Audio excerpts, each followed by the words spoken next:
Hey there. Thanks for joining me. I got 12 o'clock. Good afternoon to those of you on the East Coast here with me. West Coast, good morning. And for us, I don't know what it is. Oh, dark 30 for you. For those of you out in the Pacific, thanks for joining. I wanted to give you a quick tip for those of you who show up early. I really appreciate it. It gets it started going. And so this tip is something that I do myself, and I thought you might value it, is I got a lot of stuff going on, like I'm sure you do, right? And a lot of the stuff you're trying to accomplish. When I start my day, I'm always trying to find what's the one thing I'm doing today. And I break this down in a couple different ways. I might sit there and say, what's the one big thing I'm trying to get done today towards my goals? Or I might break it down into a couple different one things. Like, if I am working with a customer, what's one thing I want to do today with a customer? If I'm working on sales, what's one thing I can do today? But more specifically, an example of something I might say is one thing I want to do today is I want to go back to my LinkedIn Live yesterday for people who commented in. If I didn't get a chance to comment or say, great to have you join us, or thanks for joining again, or here's a handout, or whatever it is, my one thing is to go in. It takes me 30 minutes or something, but from a business perspective, it's great because I'm able to work with a lot of people and say thanks. What I encourage you to do is think about what's your one thing, right? Before we get started on today's official training, what's the one thing you could do today that moves you forward? Don't try to think of what is everything you have to do. Just what's one thing you could do today to start moving you towards your goals. When you have that in mind, you're going to be able to achieve your goals a lot faster and perhaps with a lot less stress. And that's what I'm hoping. Great to see people here. Let me get my slide deck. Welcome. If you're not aware also of the Small Business Specialist Directory, we provide that for free in the GovCon Chamber of Commerce. And so if you haven't downloaded it, download it today. It reduces friction, and it goes with today's topic, right? It reduces friction between you and your sales calls. So we did all this research for you so that you can focus on making calls. More specifically, inside this directory, there's over 1,000 names of small business professionals. There's also 100 plus names of small business liaison officers, or SBLOs, who are with the large primes, and actually a lot of other people in there as well. And so go take a look at it. It's over 1,000 names, numbers, and emails of people who could help you succeed in your path and where you want to go. In this training today, I'm going to teach you about friction, right? I just was mentioning that. Anything between you and buyers, your federal buyers, is friction. And so the less friction, the better. That's what we're going to talk about today. What is friction and how to get rid of it? If you don't know who I am, I'm Neil McDonald. I'm the president of the GovCon Chamber of Commerce, and I spent 20 years as a small business in the federal market. Since 2018, I've been teaching people like you that government contracting is not a secret. It's just a process. And a process is something you follow from point A to point Z. And when we follow a process, we get predictable results. And that's what I want you to get. So before we get started, for those of you who haven't done it yet, help buyers remember who you are. Help me remember who you are. Put your core competency into the chat. 2 or 3 words that just tell us who you are, so it's easy to remember your company does this. Make it easy for me, those in the community, and buyers to be able to remember who you are. We got a lot going on today. I'm going to push through a pretty heavy topic here, a detailed topic. If it's your first time, I move at a fire hose pace, but I try to really deliver tactical guidance to you that you can take away from here and move forward. So let's just talk about friction in particular, right? Today's topic, today's training is friction. And in this training, I want to help you make it easier for your buyers and your teammates to reach you, right? So let's remove excess friction. What is friction? I'm going to give you 2 stories that might relate, help you understand what friction is and what I mean by friction. So the first one is, imagine a bride and a groom just being declared husband and wife, and they're going to kiss for the first time. That veil is friction. They know they're going to kiss after the exchanging vows. Why introduce friction to that fun? It's crazy. Get rid of the veil. Maybe I can give you another story here, but in this example, it's more GovCon related and something you might be able to relate to. So in this particular case, I want to give you an example of friction just from scheduling a meeting. You could schedule a meeting in person, or you can schedule it remote. If you are the type of person who tries to schedule meetings in person, I want you to think about all the friction that gets introduced between you and your buyer by doing an in-person meeting. Not that I say, by the way, that you shouldn't have in-person meetings or that they're bad. They have their place. But for the most part, they cause friction, and you need to be aware of it. I want you to see this example, the story I'm going to tell you, and understand it for any aspect of working with a buyer or a teammate and how friction can begin to get put into your life and their life. So if you're going to schedule an in-person meeting with somebody, let's just say somebody at the Navy Yard down in Washington, D.C., use your own example, right? The first thing they need to do is they need to coordinate security with you. They need to get your bio information, your social security number, and they need to process that. So then they need to request installation and building access. And often that's some sort of tool they have to go through where they have to enter it in, wait till it gets approved. Then they send it to you for you to put your information in, right? And then the next thing they have to do is they have to coordinate a conference room. They're going to meet with you. They need a place to meet.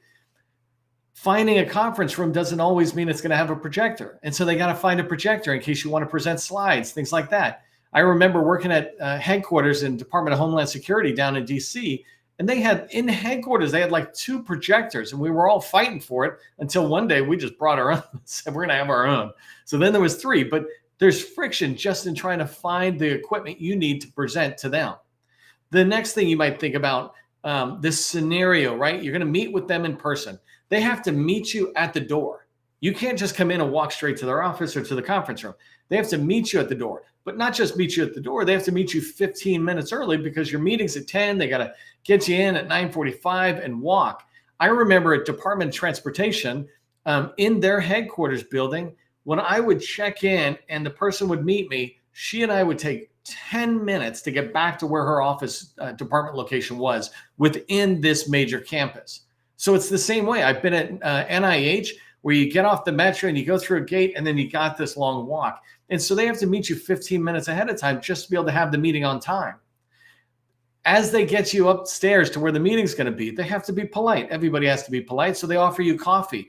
And God forbid you actually say yes, because now they have to take you to the coffee station and there's all this extra time being wasted. They have to give you access to the bathroom. You know, it's a long trip in. Do you need to use the bathroom before we get started? Do you need to use it afterwards? They're just being polite, but this is introducing friction into between you and them. And then when the meeting's over, they have to walk you back to the door. So you've added an extra level of friction just to them, just to get rid of you after the meeting because you wanted the meeting in person. But think about all the things that could go wrong that could introduce a lot more friction. So you're late. Traffic is bad, right? Have you ever been to a meeting and traffic's been bad and so you show up late? That impacts your buyer or your teammate that you're trying to meet. You're introducing friction. Gate installation lockdown is another example I have. So you show up to the gate, and before you even get to the building, you have to go through the security gates on military installations, or if you're going to be parking, so Washington Naval Yard, if you're parking on campus, and you have to go through security. I remember going to the Department of Logistics or Defense Logistics Agency and going to a meeting there. I showed up at the gate. I was about 5 cars before going through when they locked down the entire campus, the installation. And because they locked it down, we were stuck there for 30 minutes while they had this active shooter exercise going on and everything was locked down. The problem for me wasn't that big because I actually planned for bad traffic, which I didn't have. I showed up 45 minutes early. I was able to go in. The people who were supposed to meet before me were actually behind me coming through that locked gate. That brings in friction right into this buyer meeting. Large groups ahead of you. Right? You show up and you go through the security where you're checking in, you show them your ID, but imagine large groups ahead of you. They've got 5, 10 people. I work at the White House. I've been there where they've had 40 people show up and they show up 2 hours early to go through security because of all of the time it's going to take. And me, I show up 15 minutes early thinking that's good and I'm behind them, right? Imagine how bad that would be. Going to a conference room where you guys are supposed to meet and the earlier meeting's still going on. So then you're twiddling your thumbs out in the hallway. Friction, right? Technical problems. You go in, you've got the projector, you're going to present, you can't get it working, the power cord's too far. Did you bring a surge protector? All that kind of technical problem, right? If you understand any of what I'm saying, by the way, put friction in the chat. Let me know this is making sense about how we're introducing friction just into something as simple as a meeting. A couple of other problems. Imagine somebody just pulls the fire alarm, right? Or they have a regular drill. or they're sick. And I want to give you this one example of something that could go wrong that introduces friction. In this case, it's introducing friction on your part more than the others. But I had a customer, John, who I don't know why he did this, but he scheduled a meeting in DC in person, and he drove from Chicago thinking that it was so important to have an in-person meeting. And this was before they met me. I taught him about my thoughts on that. When he got there into DC, in the office cleared, is when he found out that person was sick for the day. That person didn't bother sitting there sending out a notice to John saying, hey, I'm sick. He could have turned around. He could have done something else. But people get sick. I get that. But when they have an in-person meeting, all of a sudden, you're impacted by our health, things like that. We can have a lot easier meeting a little bit sick on the phone than we can in person. So imagine all the friction I just described being removed if all you do is have the call, have the meeting as a video call or a phone call, right? When you look at scheduling meetings, remove all that friction. And that's what I want you to think about just in government contracting in general. When you think about all this friction that could go on, I want you to begin to see it. That's the first step. And so I'm going to go in through, for those of you who are not aware, I described the federal success process in 7 steps. There's 7 steps to success. Visibility, targeting, outreach, what we call VTO, lead to relationships, opportunities, proposals, and sales. 7 steps, really straightforward process, a lot of procedures in there. But in each point, there could be friction. And I'd like to talk to you about the friction that are in each one of these. But while I'm talking, I'd also like to hear in the chat, if you begin to understand this and you go, oh, this could be a friction I'm experiencing, put it in, because I'd like to begin to use your examples later when I talk about this again. So let's begin with, and actually, let me just show it just to make sure. I'll share it for a few seconds here just to make sure it's good. I think I got it. So here you go, right? Visibility, where you're looking, you want to look good for buyers and teammates, but you also want to be found, right? Visibility is about getting found. The second one is targeting, and this is finding the right people to call, choosing the right agency and command to do your research and begin to develop relationships in. Outreach is the next thing, where you're actually picking up the phone and you're calling them. You're having those meetings I just described. And from there, you have relationships, right? And in relationships, you're trying to build that strategic relationship that lasts long term, that can lead to opportunities being identified and proposals being written in order for you to win sales. So if you think about these, and let me just go ahead and turn that off for a moment. If you think about these 7 steps and what friction might be in there, the first example I can give you on visibility is your capability statement. I have seen people who have put their capability statement on their website and gate it. And what gating means is that in order for me to get your capability statement, I must give you something, right? And so first off, that's just the friction. You don't want it. People ask for your name, your email address. Some people ask for a lot of stuff, but basically you're asking for something. What do you need to ask for something? You want everybody in the world to download your marketing material called the capability statement and to be able to read it, right? And so that's an example of friction. You have put something in between, that form between the person who wants to read about and learn about your company and you. Another example of friction in the visibility standpoint is being invisible.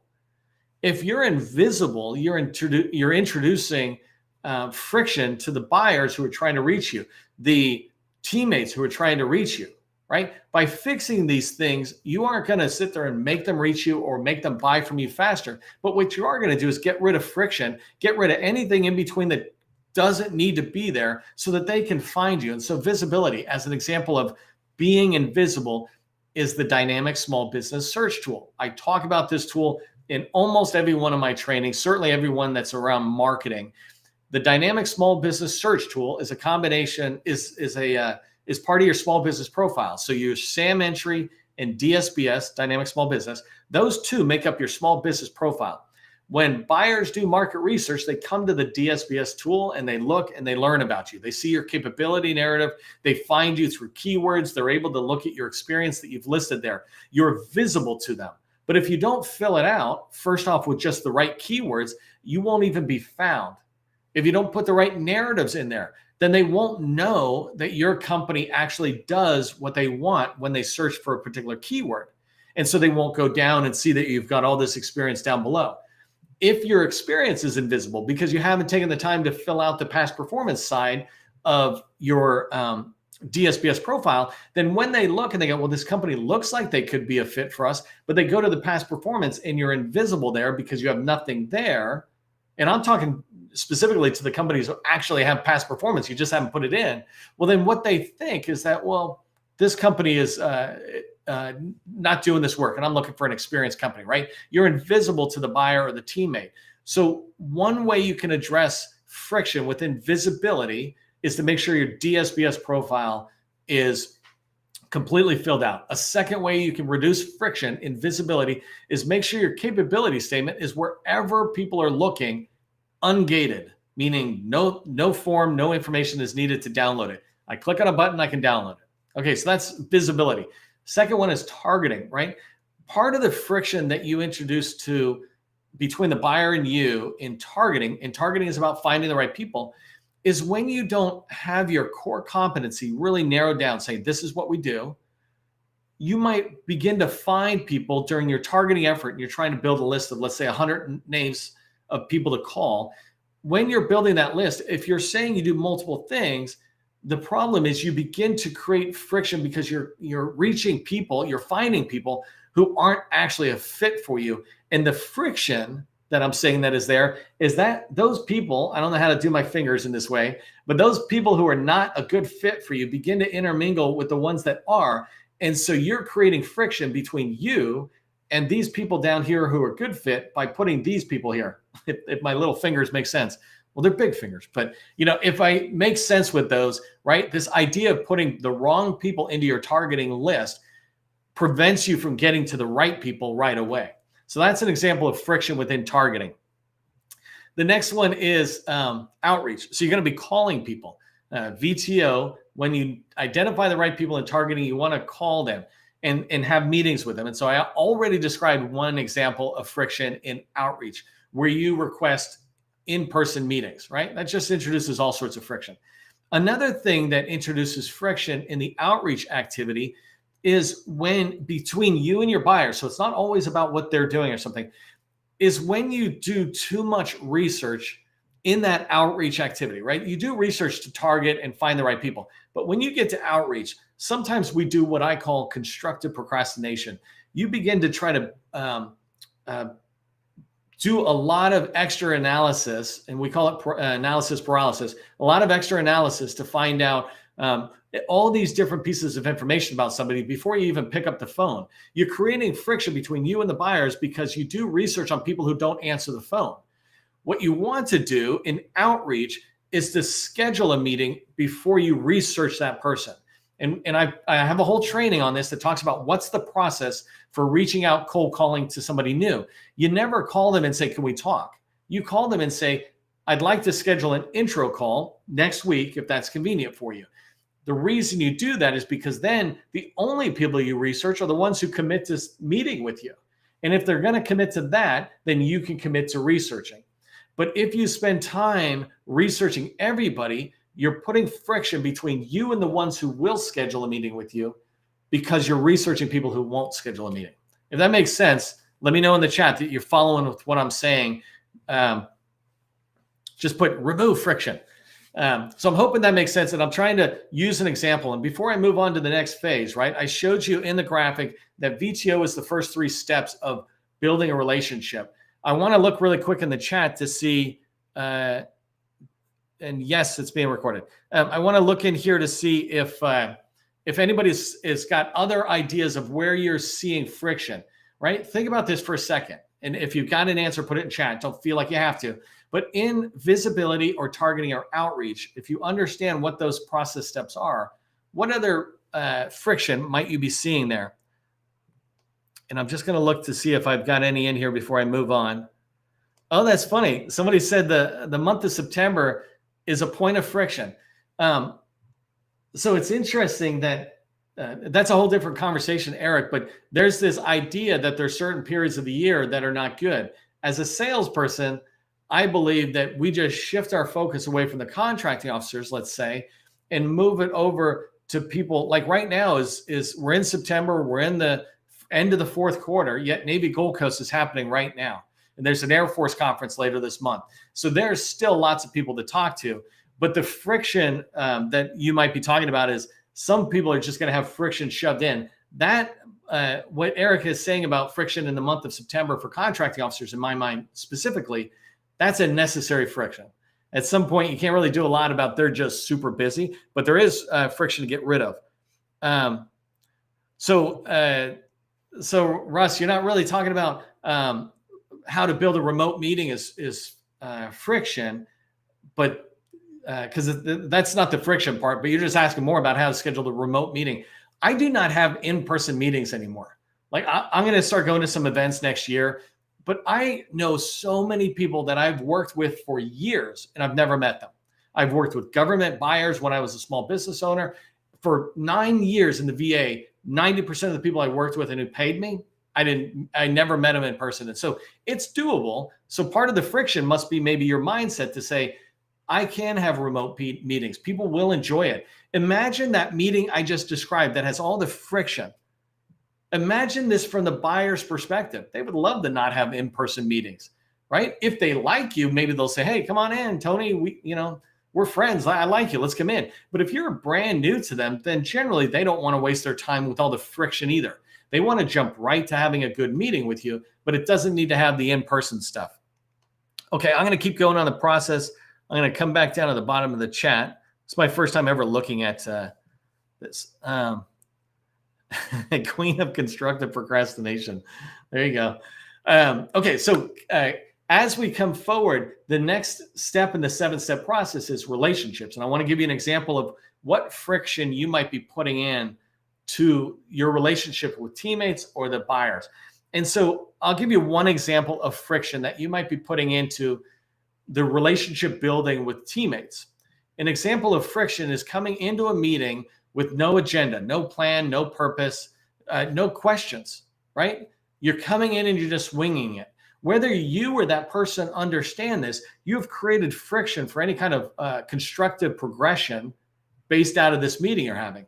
You can remove the friction by having a purpose that when you come in, you say, hey, here's what we're talking about. In fact, if it's a recurring meeting with a strategic partner, then you're able to use a framework and say, this is the framework I like to follow. What do you think about it? Got any changes, or should we just implement it? And then coming into each individual meeting as you're building your relationships with people, having, because now you're in relationships. You've already had the intro call. You've already agreed to keep meeting, how often is dependent on the relationship. But every 2 weeks for a typical strategic relationship with a teaming partner, a strategic one, you should be meeting every 2 weeks. When you have an agenda, then you remove friction. In this case, friction is, hey, we had a meeting, it didn't go anywhere, right? You want to be able to have friction between both of you accomplishing something. Using the government buyer as an example for friction in the relationship development, some of the friction we introduce into the quality or the strength of our relationship with a buyer is talking too much about ourselves. When we are just feature heavy about, hey, we did this, or we can do this, or here's all our core competencies, all these kind of things. Just notice I had this silly guy on, which kills me. That's funny. That was friction from getting to my website. Anyways, with a government buyer, part of the friction that I introduce when I'm just talking about myself is that they can't share their needs more freely. They can't share their goals and objectives. And one way for you to get rid of the friction like that, obviously, is to stop talking so much, right? 2 ears, 1 mouth, listen twice as much as you talk. But one of the other ways is to actually have a call plan where you write down questions that are designed to help them start talking about their needs, their wants. There's a line I use in some of my training here where I sit there and say, people don't care what you know until they know that you care. And one of the ways you can communicate that you care is to listen to them and engage them, right? The whole idea of a back and forth conversation with a new relationship with a federal buyer is to hear more and share when they want it, right? Or build up to the point, well, you may be interested in this, John, based on what you were talking about. And now it's a natural point. But sometimes we go in building relationships, talking a lot about ourselves and everything we've done. And you don't need to. That just introduces friction. Listen and they'll love you. Okay. So moving on up the thing, go to opportunities. One of the biggest frictions that I find with opportunities and reaching your buyer is going after the wrong stuff, right? This goes all the way back to visibility of having focus on what you sell. I was talking with somebody today and I was asking her, she and I were soundboarding back and forth about her company. And I was asking her, listening to what you do and want to do, you could be doing IT stuff, which is, let's say, cloud or cybersecurity, or you could be doing more business process stuff with the data, bringing data and turning it into information, delivering up reports to leaders so they can make decisions. Those are two separate things, right? They relate, but when you're a small company, you got to pick one. Well, so friction you put into the opportunities is the more opportunities you have that are not related to your core competency, the less chance you can have any kind of real conversation with buyers when you're in the opportunity or capture phase, right? So the opportunity step of the process, but that opportunity step is actually capture, right? You're in there, you've got it in your pipeline, and you're trying to develop it. Well, who are you talking to? Generally, it's the buyer, the program office, people like that. And so you're putting that friction in when you're putting opportunities into your pipeline that aren't your sweet spot. And this goes back to focusing on the right one. So the last one in the process is proposal. And one of the biggest friction examples I can think of that you are putting between you and your buyer wants to love you and your buyer wants to buy from you. It's your job to help them do that, to convince them. And so we often will write that we understand your requirements and here is our recommendation. Here's our solution. The friction piece I want you to pay attention to, because this is what I hear from contracting officers more than anything else, is you're not telling me why that recommendation is the best. For example, if I'm telling you, if you want to get from point A to point Z, and I tell you, you should take path B, not path C to get to Z, what I need to do in the why is to say, the reason I'm recommending path A over path B over path C is this. You need to help bring them along. But when you don't tell them the why, you introduce friction because they're confused about, well, why is that better? I know that I could take either path. And now that's friction because they're having to think about it. But if you add the why, that's the best recommendation, you've removed or minimized the friction of confusion for what your recommendation is. Hope that made sense there. Okay, so that went through the 7 steps. The sales part's pretty straightforward. In this training, we talked about removing friction between you and your buyer or teammate. Do one thing today to remove friction. And I'm going to give you an example of one thing you can do if you don't have your own idea. Upload your capability, your company's capability statement into LinkedIn under your experience section. Put a PDF in your experience section on LinkedIn of your capability statement. If you like today's training, put thanks in the chat. Remember, government contracting, it is not a secret. It's just a process. I'll see you in the next training.